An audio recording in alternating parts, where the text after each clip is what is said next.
পিয়া দাঁড়াও, পড়ে যাবে। পিয়া দাঁড়াও।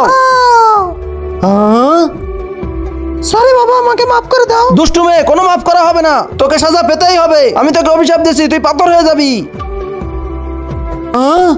বাবা এগুলো করবেন না বাবা, আমার গার্লফ্রেন্ডকে ঠিক করে দিন বাবা। আপনার অভিশাপ ফিরিয়ে নিন, আমাকে পাথর বানিয়ে দিন, কিন্তু আমার গার্লফ্রেন্ডকে ছেড়ে দিন। আমার অভিশাপ আমি ফিরিয়ে নিতে পারবো না, কিন্তু তুই যদি ওকে ঠিক করতে চাস, এই বোতলে নদী থেকে পবিত্র পানি নিয়ে আয়। ঠিক আছে,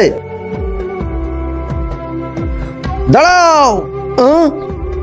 কিছু না দিলে এই নদীর পানি নিতে দেই না। তা কি নিবে? আমার এই পানি খুবই দরকার।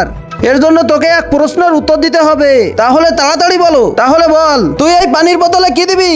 তোর এক হাত, নাকি তোর এক পা, নাকি আর একটি হাত? এ আবার কিরকম প্রশ্ন? এর আমি উত্তর দিতে পারবো না। তাহলে পানি নিতে পারবি না। আমি যদি এই পানি না নিয়ে যাই তাহলে গার্লফ্রেন্ড ঠিক হবে না। তুমি আমার এক হাত নিয়ে নাও।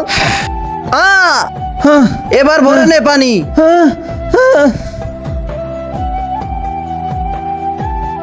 এই নেন বাবা। কিন্তু তার আগে তুমি যদি আল্লাহকে ভালোবেসে থাকো তাহলে ভিডিওতে লাইক দিয়ে চ্যানেলটাকে সাবস্ক্রাইব করে দাও। আর যদি না করো তাহলে বুঝবো তুমি আল্লাহকে ভালোই বাসো না। কমেন্টে বলে যাও আই লাভ আল্লাহ। আমার রিয়া ঠিক হয়ে গেছে।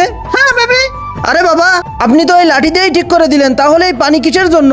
আরে আমার হাগু চেপেছে, আর এই পানি ফাঁসা দেওয়ার জন্য। আমার হাত, তোর এই ফাঁসা দেওয়া চক্করে আমার একটা হাত হেগে আসি।